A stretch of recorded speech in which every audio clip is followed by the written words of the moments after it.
Life is by choice. You are the one who decides what kind of a future you want to have. Mungu yuko tayari kukupa future nzuri. Niwekee Yeremia 29:11. Ukisoma kwenye Biblia ya Kiingereza anasema, I know the plans I have towards you.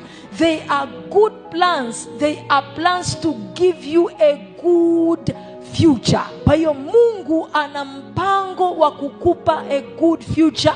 Mungu ana mpango wa kukupa maisha mazuri.